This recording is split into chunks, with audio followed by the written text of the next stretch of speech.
It's the real news. I'm Aaron Mate. Anti-Muslim protests were held across the U.S. on Saturday, but the so-called National March Against Sharia was vastly outnumbered by counter-demonstrators in more than a dozen cities. Several arrests were made, including in Seattle, where clashes between the two sides broke out. The March Against Sharia was organized by Act for America. The Southern Poverty Law Center calls Act for America a hate group, but it has close ties to top Republicans, including some in the White House. And that's helped fuel concern over the blurring of lines between right-wing extremists and government. Joining me is a journalist who covers the far right extensively, Arun Gupta. He reported on the Seattle protests for Raw Story, and he also wrote a recent expose for The Intercept on the ties between militia members and police at a similar protest in Portland last week. Arun, welcome. Great to be with you, Aaron. Thanks for joining us. So you were at the Seattle protest, which was the most fiery of all the demonstrations that took place across the country this weekend in the so-called March Against Sharia. Talk about what you saw. So it was a relatively small gathering, a few score. The easiest way to describe it is it felt like some sort of science fiction or fantasy gaming conventions. It was overwhelmingly guys, mostly white, and they were clustered in little groups based on like similar hairstyles, clothing, insignias. So you had like Proud Boys, which is this Western chauvinist group that was founded by a former founder of Vice magazine. There were these fasci guys. That's a reference to the haircut they have. Who have fascist haircuts.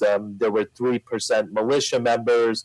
There were guys waving the Kekistan flag, which is this flag of the mythical nation of Kekistan, something invented by 4chan trolls. And if it all sounds really opaque and weird, that's kind of the point. It's something where it's very much a subculture where they're signaling to each other. Like one thing to understand is like a lot of these like tiny subcultures don't really like each other that much. But what unites them is kind of this hatred of Muslims, this hatred of the anti-fascists known as Antifa, and then also kind of this deep-seated current of misogyny that runs through their politics.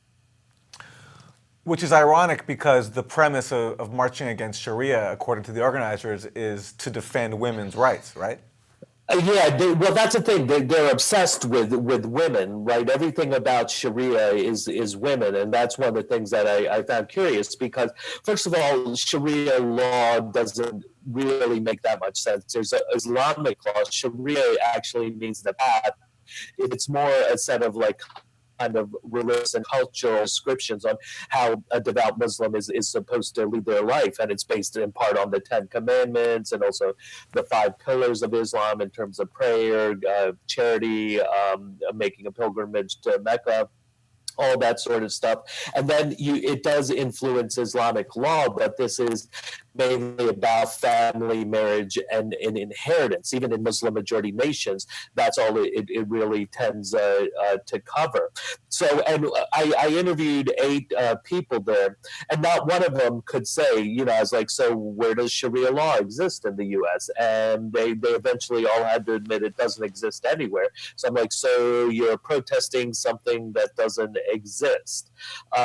Mainly, it's a way for them to come out, flex strength, and be united in hatred. And it's kind of easy to ridicule them, but they're also really dangerous, given what just happened in Portland with the murder of 2 men allegedly by a white supremacist named Jeremy Christian, who went to a previous alt-right event in Portland in April.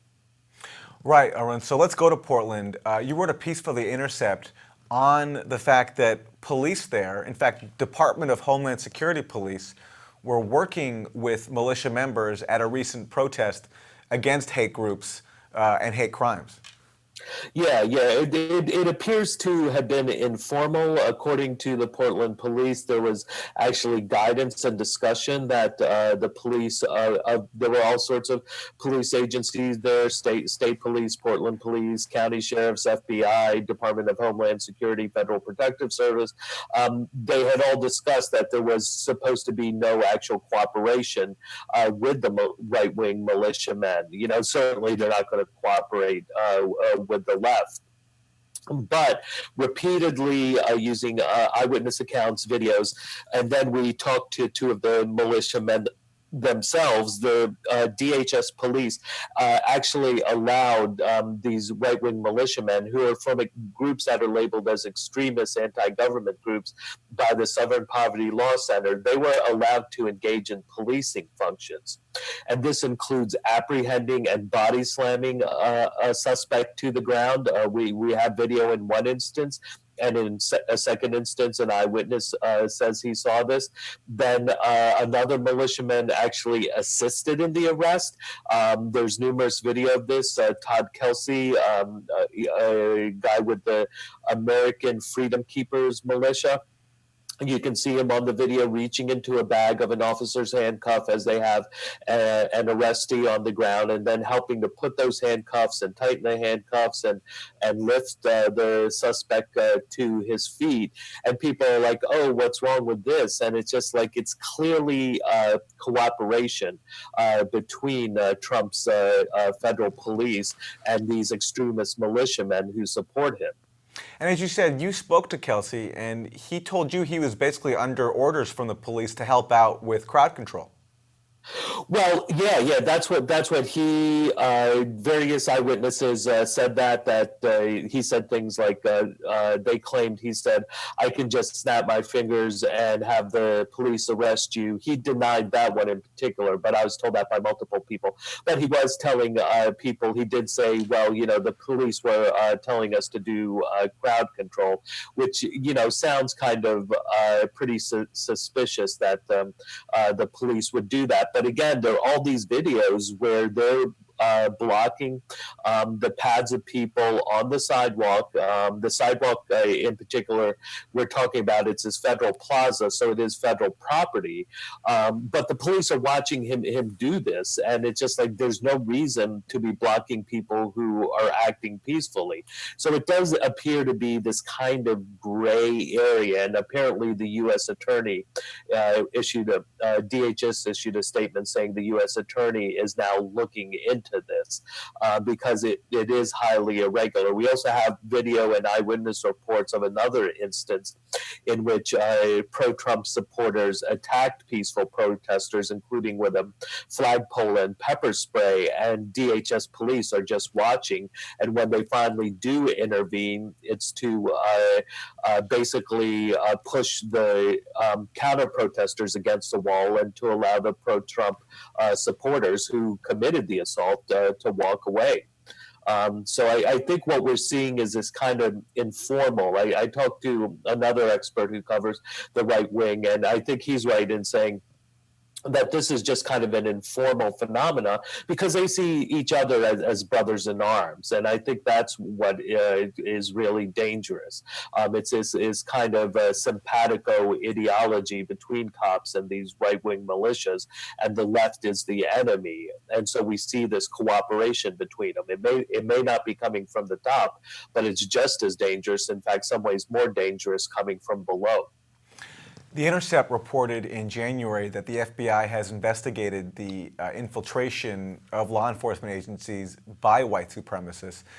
Is this a phenomenon that predates Trump, or is it one that's certainly been encouraged since he came to office?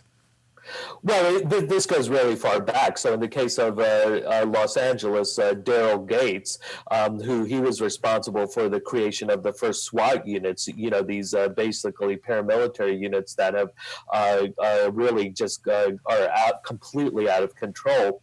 The writer Mike Davis talks about how Daryl Gates, in his words, would recruit white rednecks from the South to police blacks in LA. In the case of Portland, there's a captain, so a very high-ranking official in the Portland Police Department, who is a known Nazi sympathizer. He was caught nailing plaques to Nazis in a park in Portland. He was kind of creating a memorial to them.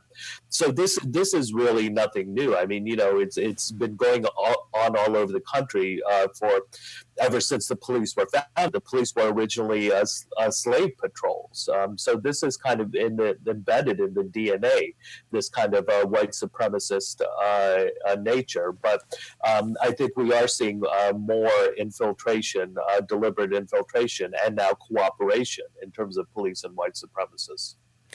And Arun, can you talk about the broader context for hate crimes right now? You point out in your piece that there have been at least 5 hate crime murders linked to white supremacists since President Trump took power. Right.